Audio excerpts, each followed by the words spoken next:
You know, um, I was going to talk about Suburban Knights a couple of days ago, but like I've mentioned before in my summer update, this summer is going to be a little bit more complicated due to the fact that currently I have my 3-year-old nephew over, and then this upcoming weekend I'm going to have my 16-year-old nephew over.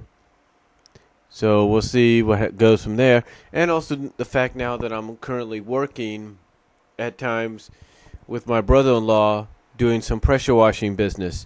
And then if anybody wants to know what that is, a pressure washing business is basically where my brother-in-law and myself and anybody that's working for him, he's got working for him, like maybe my niece or a friend of his or a family friend or whoever is interested in working for him or for a business like that. What we do is we go all over northern and central California. In fact, the farthest I've ever gone so far it was yesterday or last night when we went to Petaluma, California, did an area there, and then went down to San Rafael and did an area there. Now, again, add that to the fact that again, like I said, I have my nephews over at times, sometimes for a couple of days. I can't really have privacy, and also with the fact that my mom is off of work right now, so I can't really have the kind of privacy I would like during the day to do this stuff.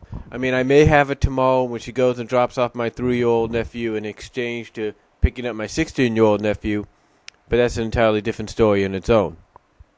But now, let's talk about Surburban Knights, the newest third anniversary nostalgia critic movie that recently wrapped up this past Sunday. I'll be honest with you, I didn't see it because, like I said, it's all due to the reasons I talked about. But I did catch glimpses and pieces here and there, and from what everybody has said about it and the pieces and everything that I've seen, I have to definitely agree with a lot of people that it was probably a lot better than Kick-Assio was last year. It was a lot longer, I will say that. I mean, part-wise. I mean, last year Kick-Assio was, I could think, 5 parts maybe, 6 parts. And this was about 7. So it was pretty good. The death of the Mati character. That's right, the death of the Mati character. I admit, if I hadn't read people's comments on the YT about it, I probably would have been a little surprised, maybe not.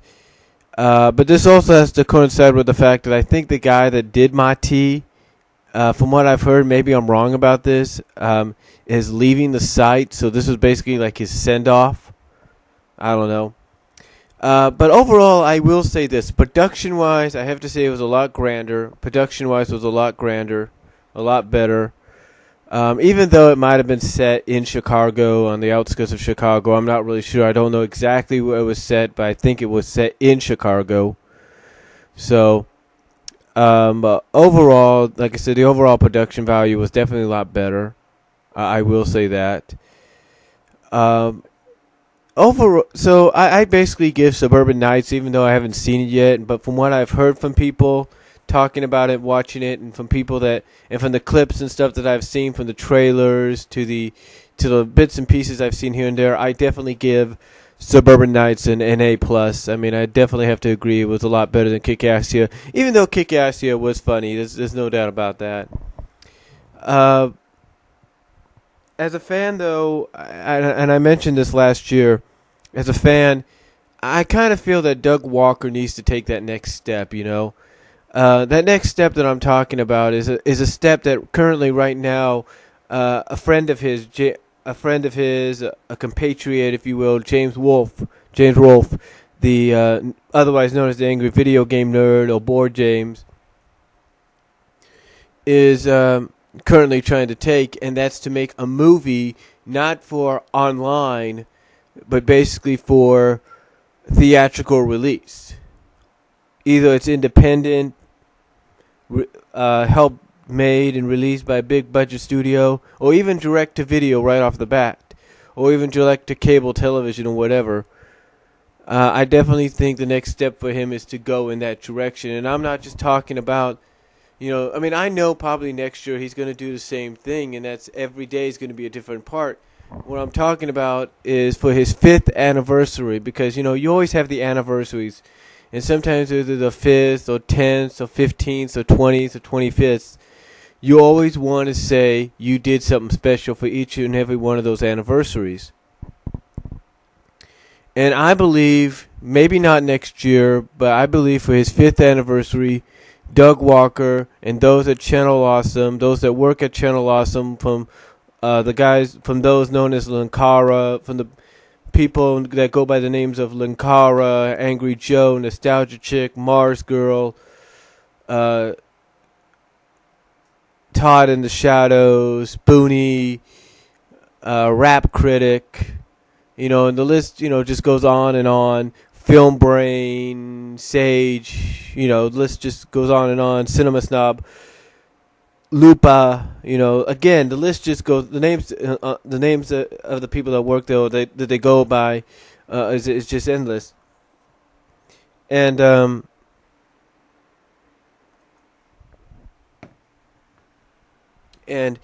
honestly, I think they should all get together, not next year when they do the anniversary, but the year afterwards. Probably start planning it as soon as possible and start doing something big. I mean, you take a look. You got a network like Spike TV that obviously would probably air the Angry Video Game Nerd movie if it gets made, and it's only reduced to maybe DVD, Blu-ray, and television. But you have networks like G4 and Spike, and even the IFC on demand that would, given a chance, you could have a movie, even if it's just a movie based on an internet phenomenon, aired on there. I mean, like I said, with James trying to get his movie up and going, be honest with you, I hope it would be theatrical, but I think the most logical choice is going to be direct to DVD / Blu-ray, and possibly being aired on Spike, maybe G4, and on the IFC channels. But again, I think, in all honesty, for the 5th anniversary, which would be in 2 years, I think Doug needs to take that next step as well.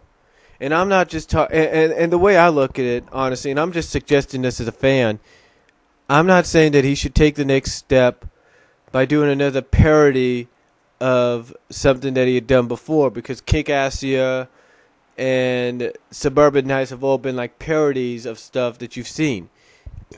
No, I'm talking about something on the same level as what James is doing. Basically, the movie. I'm not talking about Nostalgia Critic and Friends starring Surburban Knights 2 or something like that. I'm talking about the movie, the film, the movie, the one that everybody just portrays who they are, but they portray it, not in costume, but as you see them when they do the reviews or they talk about the things they are fans of or whatever.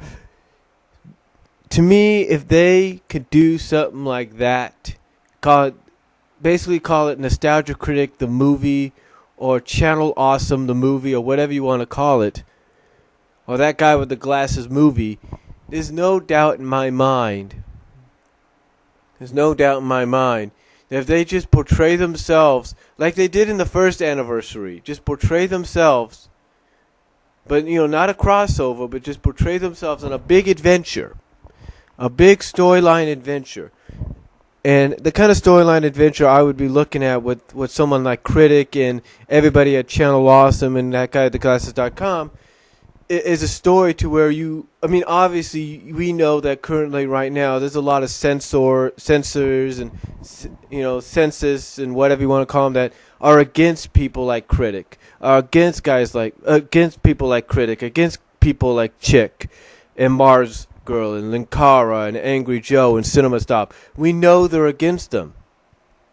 So I think, in all honesty, in all fairness, a 5th anniversary straight movie where they're just, portraying who they portray on their review shows, on thatguywiththeglasses.com would be perfect. Not a crossover, just themselves. Be on this big adventure and everything and wonder who is against us? Why is this happening? How can we save our jobs? How can we save the site? How can we save Channel Awesome? Something like that to me would be a great, great story. And I think a lot of you would agree with that. Maybe not, but it's just my opinion as a fan as to what they should do for a 5th anniversary. Again, I know that's 2 years ahead, but think about it. Like I said, 5th, 10th, there are people out there. There are people out there that do big things for the 5th anniversary, that do big things for the 15th anniversaries, the 25th, obviously, the 30th, the 35th. We all know that. So in my opinion, I think the most logical choice as a fan, in my opinion, is to do a straightforward movie where they're just themselves, not dressed up as any different characters. Just be themselves, kind of like a Wayne's World kind of deal, like what James described. The nerd movie's going to probably be like, sort of like in the realm of Wayne's World and all that. So, but again, that's what I feel as a fan they should do for the 5th anniversary in 2 years. Not the 4th one, the 5th one. So, but again, getting back to Surburban Knights, I have to say, again, overall, A+. Didn't get to see it the way I would want to.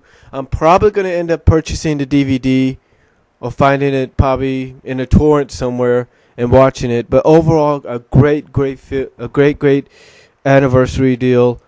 From what I've heard and from the bits and pieces that I've seen. And again, I truly believe that not next year, but 2 years from now for the 5th anniversary, they need to take that next step and do exactly what I suggested, because I believe that will really establish them. I mean, they're established now, but they do what I'm saying. If they do what I suggest as a fan in the next 2 years, that will really establish them as to being who they are and stamping their seal as to saying, we are going to be here for a long time. So that's just my take on it. Surburban Knights, 2 thumbs up or 100 thumbs up. A+, 100% all the way, 10 out of 10, 100 out of 100. I give it that. And I'll talk to y'all later. Comment down below if you like, and peace out.